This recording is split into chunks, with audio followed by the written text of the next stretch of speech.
สวัสดีครับ สวัสดีค่ะ Welcome to NBT World's The Fireside. I'm Benjamin Ruchopakan. And I'm Warisa Nidanat Gomon. Every week we have a fireside chat exploring what's going on in Thailand, diving deep into our latest obsessions. Okay, so this week we are going to peel back the layers of the lotus flower trend that's taking over Thailand and beyond. And you can see that we have a nice lotus bouquet to celebrate the occasion. So before we, prep for this episode, did you ever hear about the trend? I heard it loosely, but honestly, I've seen a lot of lotus flowers and just stems lying across Bangkok, and I didn't know that it was a trend going on. So great that we're speaking about this. I had seen like one or two, but I had no idea how big it got. I'd seen like a couple of these TikToks and I'm like, okay, that's cute and everything. But I had no idea that it went like nationwide. So the trend itself is really simple. You get a bouquet of pink or white long stem lotus blossoms and arrange them with lotus leaves around it, like you can see here. And then you go to Memorial Bridge, where you can go like maybe around golden hour to get that warm glow and that warm lighting. And if you're struggling to find it, it's also called the Phra Pha Bridge, which is named after the first monarch of the Chakri dynasty, or also Saphan Phut for short. You know what's really funny? Sometimes I see young girls wear sabais, That's and right. then it hits two trends. So you're wearing the sabai and also carrying the lotus flower. Right. So perfect. Like the sabayan jeans, right? Yes. Like that got really popular as well. So this next part is not mandatory, but I think it's really cool, is that a lot of people are posting it with the Thai song Dang Fan Chan Dai, which translates loosely to like a dream by the band Clear with a K. And have you actually had a chance to listen to the song? I heard it kind of pan, like I just heard it from TikTok. But one thing I'll say, I know you said it's not mandatory. I think it is mandatory. If you're going to make it a trend, go all the way. You got to commit full. Yeah. I do think that the music is a really like tight part of any trend, like the viral music that Yes. or the trending audio that goes with it. Like that's everything. Like you have to get every element of it if you do it. So this is going to be a little bit of a detour from the trend, but please bear with me. So Genie Records released this pop rock ballad 16 years ago in 2010. It's crazy to think that 2010 was 16 years ago, but anyways, I think it's really interesting how older music can find a second life on social media. Like there are some songs like the Goo Goo Dolls, for instance, that go crazy viral because there's a trend associated with it. But at 4.5 minutes long, it's a real epic of a song by today's standards. Like today's standards, I think if a song is like 2 minutes, 30 seconds, that's plenty. Mm-hmm. So it actually starts with traditional Thai instruments, including the Peung Mang drums, Kim, and Saw U. Mm-hmm. And I find this really surprising because back in 2010s, I don't think that Thai people were really embracing or reinventing their heritage like the way they are now, kind of. I do think that Thai people are doing way more to embrace their heritage now, and they're seeing their own culture as cool again, So this is actually the theme song to the Channel 3 drama Hua Chai Rak Kham Pop, which means love across time, which is basically a time travel romance, which we love here in Thailand. Now, if you watch the music video, you can actually see that the concept is a song about two people falling in love over and over again through their different lifetimes, their different reincarnations. So getting back to the social media trend, the part of the song that people are using for the Lotus Bouquet pic is the line Chad Ni Chad Dai Hai Theu Thao Nan, which means this life or any life I give to you only. Now, I think this trend is really potent because you're taking a picture or, a mobile video, a TikTok, at golden hour, so that's super romantic already. Then you're using a lotus bouquet at a post-World War II bridge. It was reconstructed post-World War II, but it's actually like a century old. And then the song is about reincarnating lovers, and it combines traditional Thai instruments and also mainstream instruments, the kind of things that you see in a 5-piece band. So there are so many elements of this that speak to kind of like an eternal love, a timeless love. So I think there's a real timeless quality to it. And it's quite a romantic shot as well, I guess. Yeah, very romantic. Yeah. So let's credit the person. Maybe this is the person who kicked off this trend, and it came from a Thai freelance photographer, and the name is Echo OK. And on February 10th, he posted photos to X, which is formerly Twitter, of pink lotus flowers in a vase, accompanied by a short caption saying, quote, wasted money buying those expensive imported flowers for so long, end quote. So basically, he's saying, why buy expensive imported flowers when cheaper lotus flowers are just as pretty? And it's also Thai. Yeah. And as of this episode, this post has now 14,000 retweets. And when the lotus flower trend took off, he'd also post a follow-up on March 14th saying, I woke up and my feed's full of lotus flowers. And what's surprising is that the original post that kicked off the trend didn't have other elements like wrapping the bouquet in lotus leaves or taking the picture at Memorial Bridge. I think if I were Echo OK, I would feel very proud that I actually got the nation onto something. Like, you starting a trend, that's huge. Yeah, you know? I've definitely never started a trend, but the day is young, so maybe one day, right? There is also an alternate theory that I want to bring up. That it was actually due to the Lisa effect. Since the start of the year, Lalisa Manoban of Blackpink fame launched the tourism campaign with the Tourism Authority of Thailand, where she serves as the Amazing Thailand Ambassador of 2026. Now, one of the first images to come out of that campaign was taken at Red Lotus Lake in Udon Thani, which kicked off a boom in tourism to that lake. So it is possible, this alternate theory that she primed the Thai people for the trend to keep the lotus flower in their imagination, in their collective cultural consciousness. So also, she was in White Lotus season 3, so the lotus has been getting a lot of attention. But I think that this theory might be a little bit weaker because Echo OK's post got so many retweets, and the timing is a lot closer, I think, to the more recent trend. So, just wanted to share that other side possibility. Right. I agree with you. I think Echo OK was the original trend, but we don't know. We don't know for sure. So beyond Bangkok, this trend has also reached other parts of Thailand as well. So for example, in Ayutthaya, there are popular spots which include the Royal Temple of Wat Sena Sanaram Rashawara Vihan, Chao Prom Market, and Wat Praram, where the historic backdrop adds another layer to the visual appeal as well. And further north in Chiang Mai, we have Warorot Market, better known locally as Kat Luang, has become another favorite location for the trend as well. And down south, in the southern provinces, the phenomenon has also reached Surat Thani, which bouquets now appear at the Riverside Fresh Market along the Tapi River.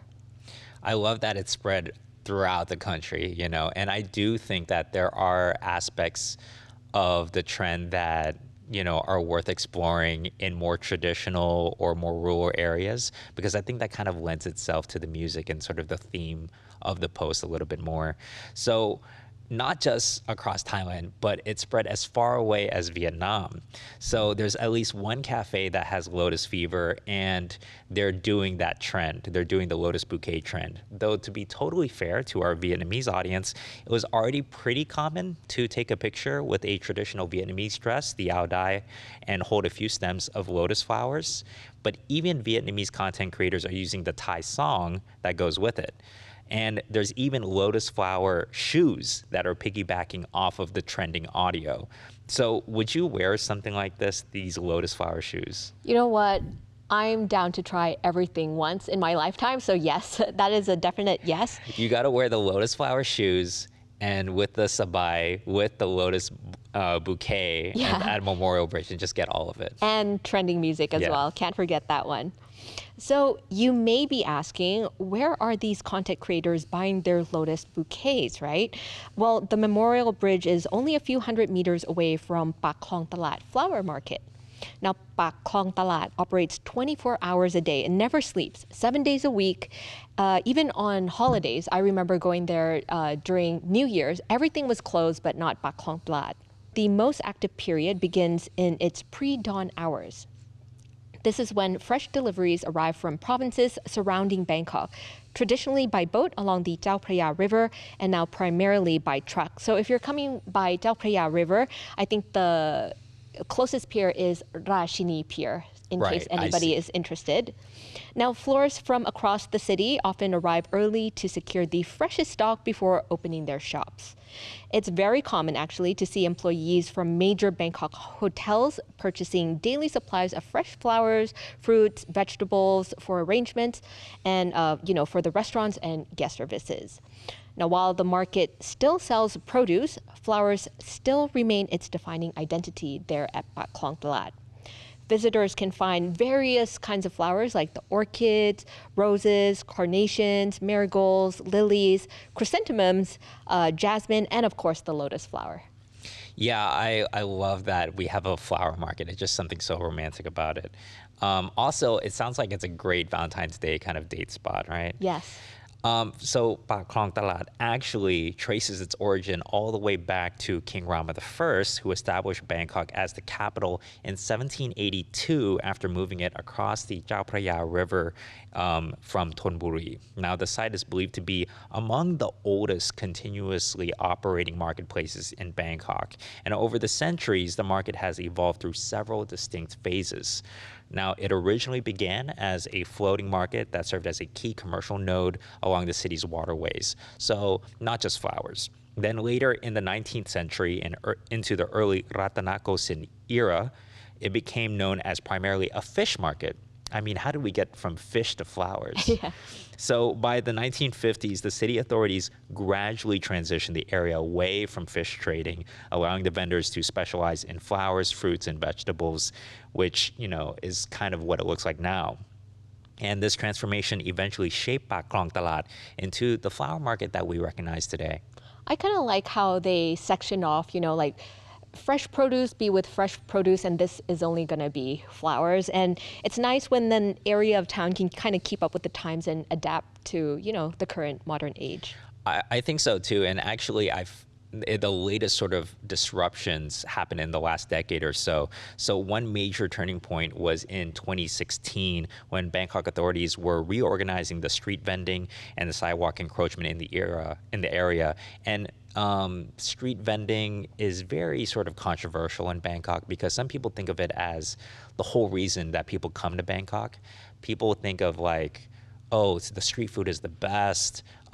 You get so much exciting kind of food from street stalls and street vendors, but then it's also encroaching on the pedestrian walkways, and it's not easy. It's not the most walkable city because of that. So there was a real movement to reorganize all of these street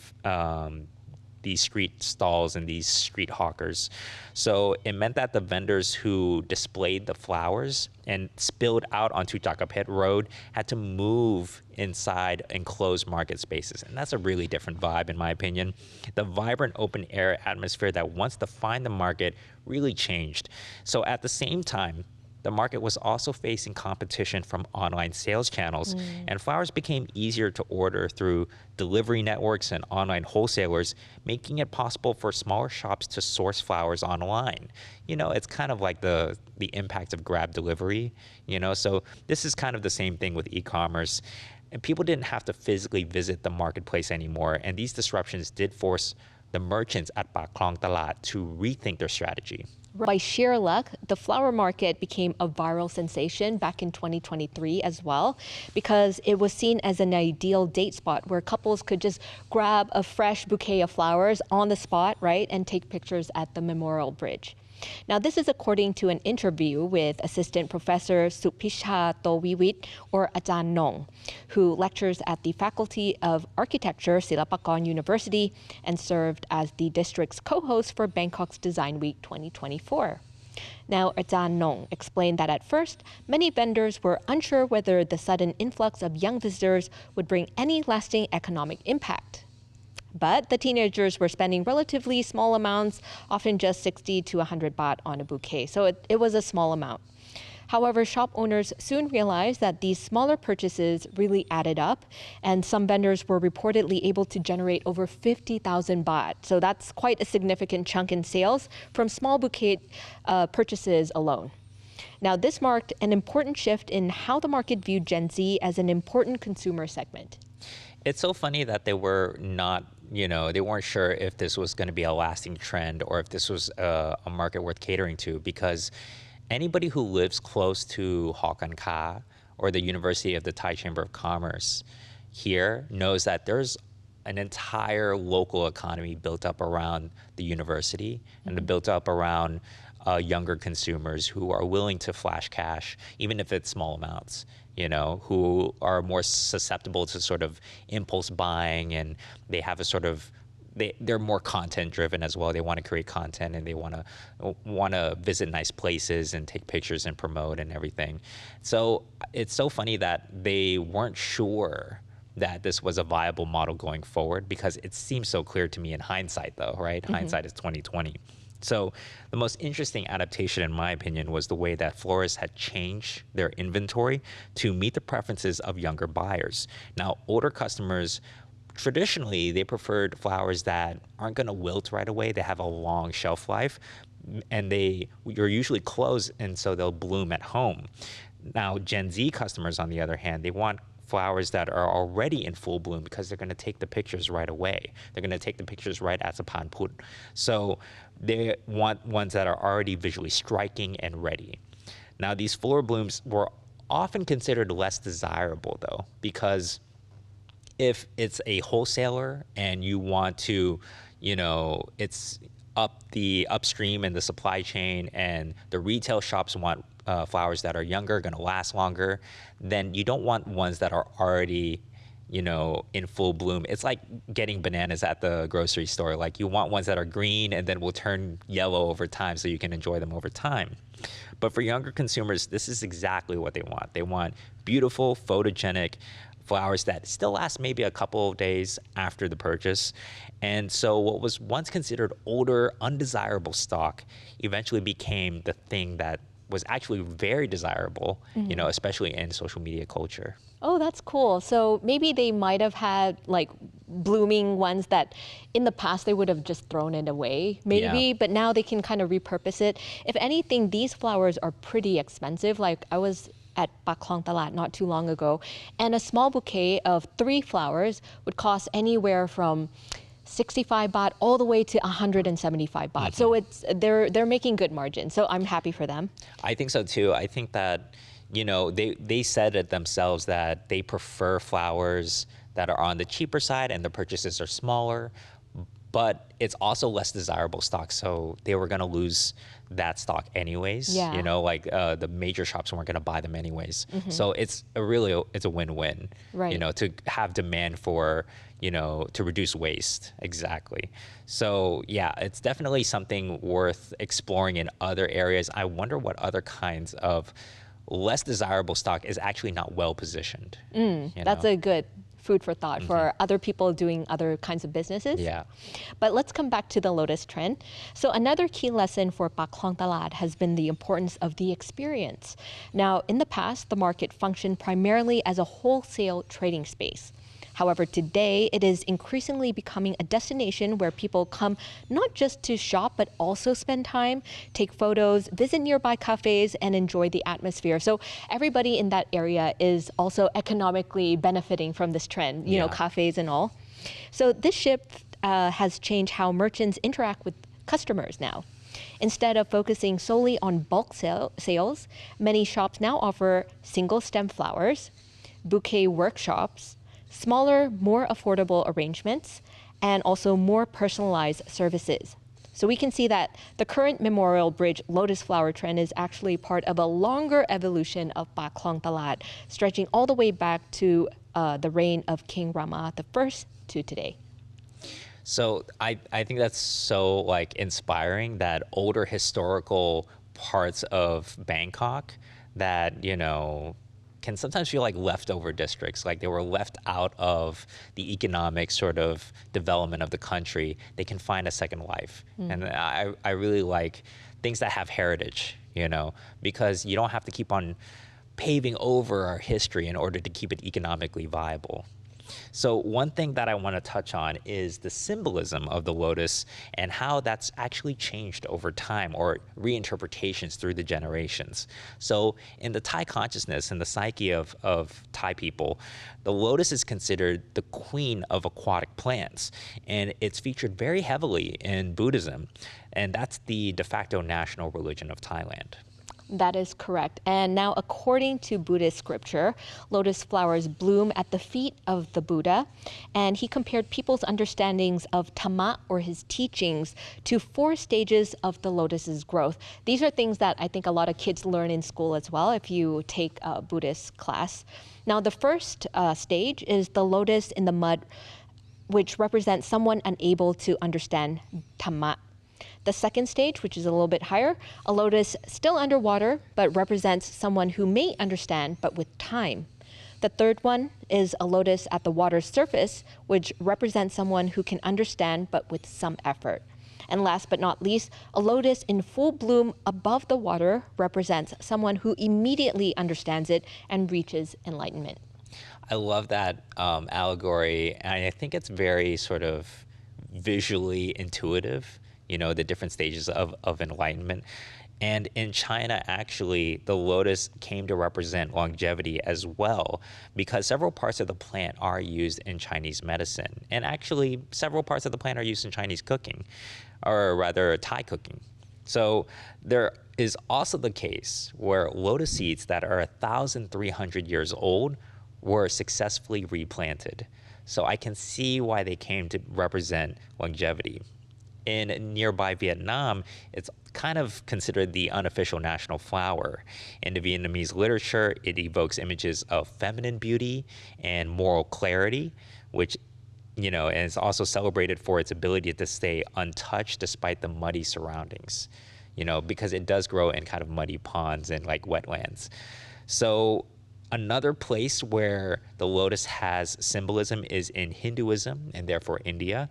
The lotus is considered a sacred symbol of feminine beauty, fertility, prosperity, and even sexuality. Yes, and recently there has been some reinterpretation of the lotus flower. Thai photographer and writer Kamonlak Sukchai, who also goes by the nickname Poon Pan, or her pen name Jit Jongkon, has featured the lotus in her works. First, in her 2020 photo art exhibition called The Red Lotus, and secondly, in her hit BL novel, Den Dao Never Die, published in late 2025. That's right. So I think it's really interesting to explore this artist's work because she's quite young. So it's sort of the de facto voice of her generation. In her art exhibit, Kamonlak reimagines the lotus as a symbol that's way more complex than just purity. She created folklore to go with her exhibit, where a beautiful woman is rescued by villagers, but later punished after being deemed impure. And she is then violently sacrificed to restore the sacred space. Now, before dying, she wishes to be reborn as a lotus, transforming herself into an object of devotion. So the folklore that she invented borrows heavily from the elements that you might see in traditional Asian folklore. And we can see that there's some symbolic tension between, the lotus as a symbol of both sexuality, like you might see in Hinduism, and purity as well, that you see in Buddhism. And it's considered a very sort of feminine symbol. So it's this sort of tension between, well, how can something be considered pure if it's also considered sexual? And what is our relationship between purity and sexuality, right? So her exhibit shows that the lotus can be a tool to question who defines purity, whose bodies are controlled by it, and how cultural myths can influence our views of gender, especially here in Asia. Right, so profound. Mm-hmm. And 5 years later, her book does come out, where the main character periodically secludes himself at a rural lotus pond, and the location functions many things. The first one is a liminal space between reality and imagination. Then there's a safe zone for desire, memory, and identity, and a place where the characters can exist outside social judgment. It takes that original Lotus symbolism of resilience and turns it into survival on the fringes of society. It's a really interesting transplant of all the things that the Lotus has come to represent and sort of how that works or doesn't work, or the complexity of these concepts in modern society and how we start to challenge them. So I think that it's a really interesting evolution of Lotus symbolism. I mean, of course, getting back to the original trend, I don't think the Saphan Phut Lotus trend is that deep. I don't think it's getting that far with it. But I think it does say a lot about how Gen Z continues to engage with the traditional symbolism or the traditional cultural touchstones or touch points in Thailand, and how they're reinventing it for their worldview, and keeping it alive in their own way. So they buy them, these lotus flowers from a traditional market that in their own way for their own purposes. They have distinct consumer preferences for the flowers, and they have their own preferred experience of Pak Khlong Talat.